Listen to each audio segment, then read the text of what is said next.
바닥 분위기가 좋습니다. 저희 민주노동당이 정책을 가지고 또 공약을 가지고 발로 누비면서 우리 진정을 알리기 위해서 열심히 뛰어다니고 있습니다. 그래서 아래로부터 서서히 올라오는 이런 기운이 느껴집니다. 네, 분위기 좋습니다. 저와 목포 시민들이 살고 있는 우리 목포는 역사와 예술, 문화가 살아 숨쉬는 아름다운 고장입니다. 이런 자랑스러운 고장이 최근 난개발로 인해서 환경이 파괴되고 공동체가 무너지고 또 소비 향락의 도시로 전락해 가는 것을 안타깝게 생각을 합니다. 또 개발률 이야기를 하면서 우리 서민들의 삶은 안중에도 없습니다. 그리고 서민들은 더욱더 어려워서 한숨을 내쉬고 있습니다. 이것은 민주당이 부정부패하고 또 열린우리당이 무능해서 나타났다고 생각을 합니다. 목포를 바꿔야 됩니다. 목포를 바꾸려면 시장부터 바꿔야 됩니다. 우리 일하는 사람들이 행복한 목포, 그리고 우리 아이들 키우기 좋은 도시, 그리고 노인이 노후생활 보내기 좋은 도시, 그리고 목포 시민들이, 서민들이 행복한 도시, 이 도시를 만들기 위해서 나오게 된 것입니다. 열심히 하겠습니다. 대책을 중심으로 해서 말씀을 드리도록 하겠습니다. 청렴도에 있어서는 내부자들의 역할이 가장 중요합니다. 지금 공무원 내부에서도 청렴도를 제고하기 위한 노력을 하고 있고요. 또 그런 역할을 해오고 있습니다. 저는 청렴도에 있어서 문제를 해결하기 위해서는 무엇보다도 공무원 노조와 함께 우리 시민사회단체가 부정부패라든가 그리고 예산을 낭비하는 이런 문제에 있어서 적극적으로 나서야 된다고 생각을 합니다.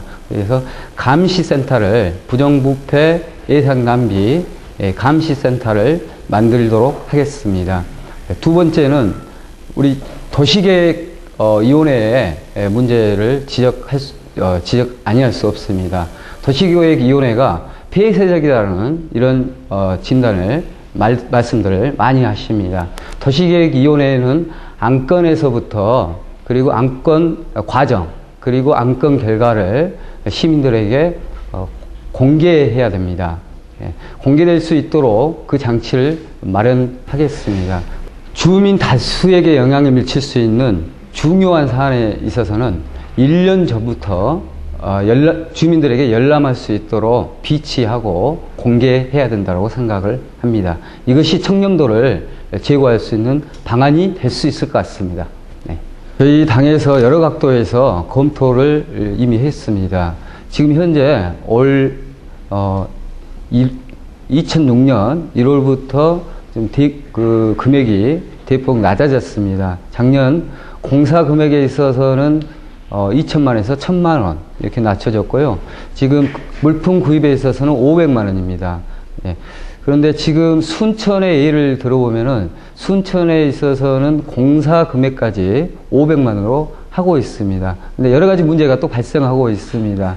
우리 그 공무원들의 업무가 가중되는 이런 문제도 발생하고 있는 것 같습니다. 그래서 저희는 지금 현재 수준에서 유지를 하면서 문제가 발생한다고 그러면 더욱 낮춰가는 이런 방안들을 모색하고 있습니다. 네. 우선 예산 문제부터 말씀을 드리면요. 이미 지금 교육자치하고 일반자치는 좀 다르기 때문에 우리 지방자치단체에서 할 수 있는 요것부터 말씀을 드리면요.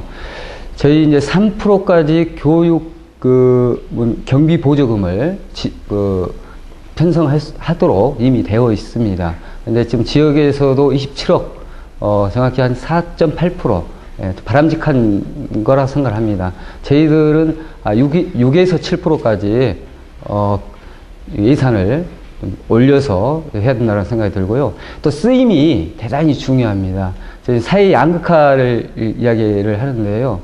양극화를 해소하는 방안으로 이것을 쓰임새를 이야기를 해야 된다고 생각을 합니다. 기초생활수급자라든가 소녀 가정이라든가 진짜 어려운 이런 사람에게 우선 지급돼야 되고 쓰임이 돼야 된다고 생각을 합니다. 그것은 또한 그 예산을 편성하는 데 있어서도 우리 참여 예산제를 이야기하는데요. 참여 예산제가 여기에서도 통용이 돼야 된다고 생각을 합니다. 주민들이 직접 이 예산을 어떻게 편성을 하고 어떻게 집행할 것인가를 같이 논의하고 고민할 수 있도록 하겠습니다. 대중교통에 있어서는 우리 장애인뿐만 아니라 우리 임산부라든가 노약자라든가 이런 분에게도 이 대중교통의 문제는 심각하게 지출이 되고 있습니다. 저는 저상버스의 문제는 우리 민주노동당 지금 의원이신 현혜자 의원이 국회에서 발의해서 이미 통과되어가지고 지역에서 지방자치단체장의 의지만 있으면 충분히 가능한 거라고 생각을 합니다. 당장 2007년부터 이것이 도입될 수 있도록 노력을 해야 될 것 같습니다. 특수학교에 있어서도 무엇보다도 그 장애인과의 장애 아동과의 통합교육의 문제가 좀 크게 이야기되고 있는 것 같습니다. 저는 그 통합교육은 반드시 이루어져야 되고 또한 그 육아 아주 어린이들 있죠. 육아에서부터 정서적으로 같이 할 수 있도록 통합교육이 이루어져야 된다고 생각을 하고 있습니다. 반드시 저희 슬로건도 차별이 없는 평등한 세상, 어린이, 노약자, 여성 모두가 활짝 웃는 행복한 도시 요겁니다. 네. 소득 증대를 이야기하기 이전에 지역 내수의 문제를 먼저 말씀을 드리도록 하겠습니다.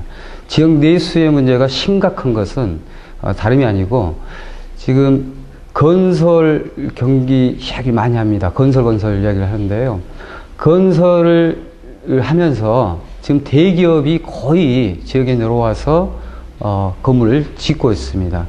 실제로 거의 고용된 노동자들까지 외부에서 들어오는 이런 판입니다.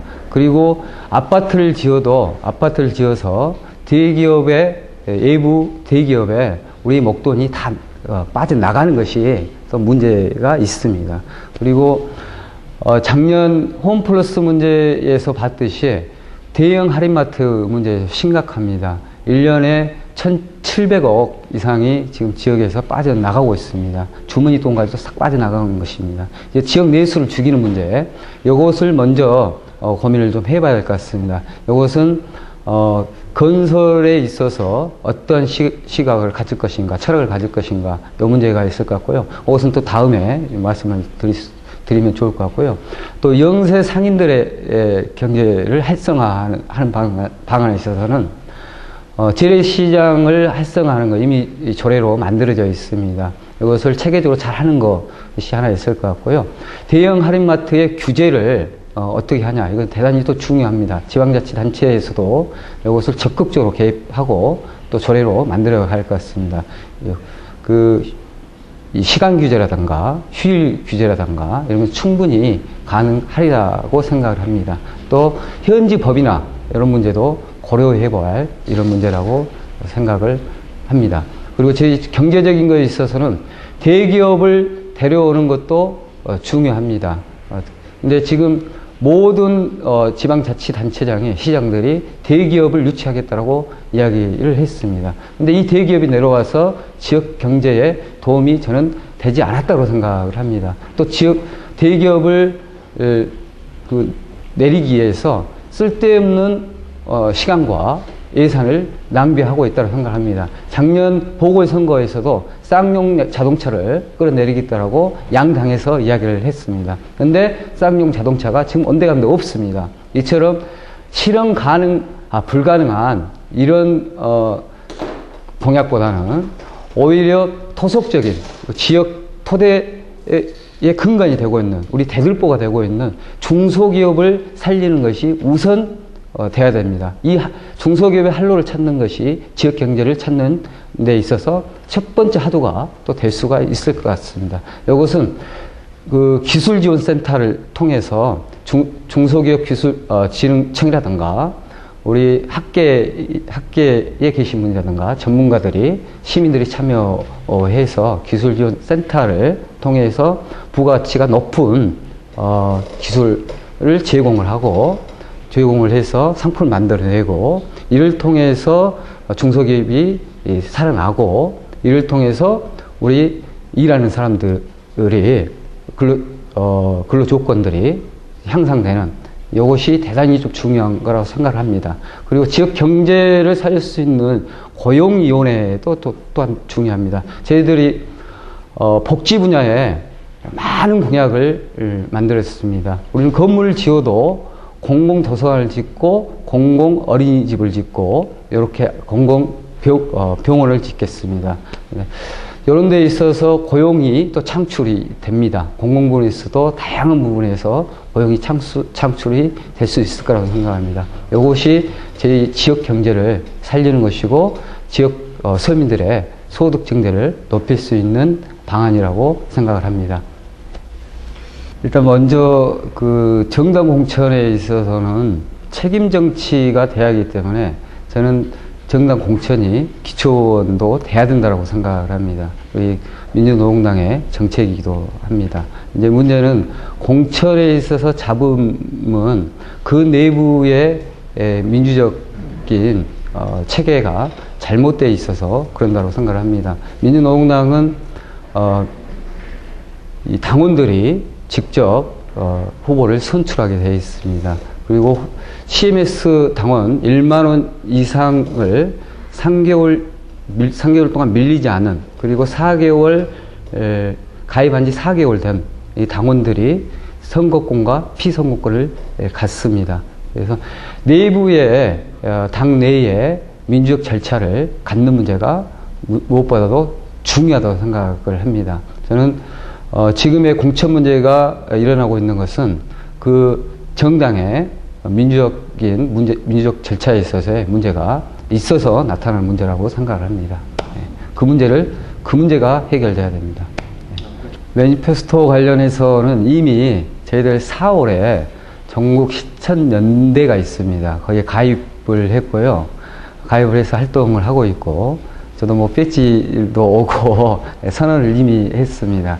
그리고 저희들이 저기 보면은 우리 당 내부에 보면은 이란 청백리 서약서라고 해가지고 서약을 이미 쭉 해서 우리 시민들에게 약속을 이미 했습니다.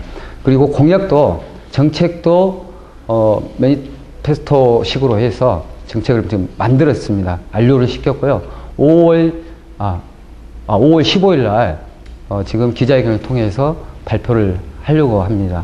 지금 이 계획은 실현 가능성이 있는 것인지, 이것이 대단히 더 중요할 것이고, 몇 번 지적을 했던 것 같습니다. 그리고 여기에 쓰여지는 예산을 어떻게 확보할 것이며, 이 예산은 얼마큼 될 것이며, 그리고 그 과정은 어떻게 해야 되는 것인지, 이것이 없다고 그러면 빈 공약으로 끝나버릴 소지가 아주 높습니다.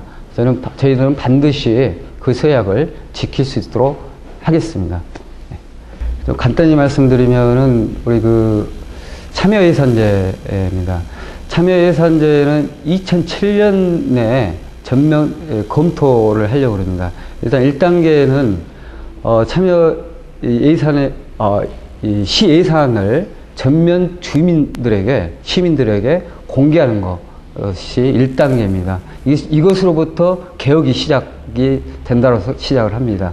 그리고 나서 이 전면 공개된 예산안을 가지고 주민들과 공개 토론회를 하도록 하겠습니다. 공개 토론회를 통해서 이 심의위원을 우리 주민들 속에서 다양한 영역에서 공개적으로 참여하게 해서 그분들을 투표를 통해서 위원으로 이촉을 하도록 하고요. 그 과정이 2007년에 이루어지고 2008년부터는 이 참여예산제가 실시될 수 있도록 한다는 것입니다. 거기에 들어가는 사소한 예산 회의비까지 저희들이 책정을 해놓은 상태에 있습니다. 예. 5월 31일 대단히 중요한 날입니다. 시장의 권력 막강합니다. 시장이 어떤 사람이 되냐에 따라서 지역이 달라집니다. 지역을 바꿀 수 있습니다. 사회 양극화 많이 이야기합니다. 90대 10 이야기를 합니다. 저희 아무것도 하지 않고 선거 때만 되면은 이 90%에게 서민 이야기를 하면서 표를 달라고 그럽니다. 저희 민주노동당 서민들 위해서 열심히 살아왔고 또 열심히 살아가려고 그럽니다. 이 90% 지킬 것입니다. 시민 여러분, 이 90% 표 지켜주십시오. 그리고 지지해 주십시오. 그러면 목포가 바뀔 것입니다. 목포가 바뀌려면은 목포 시장이 바뀌어야 됩니다. 저 박희철이가 하겠습니다. 감사합니다.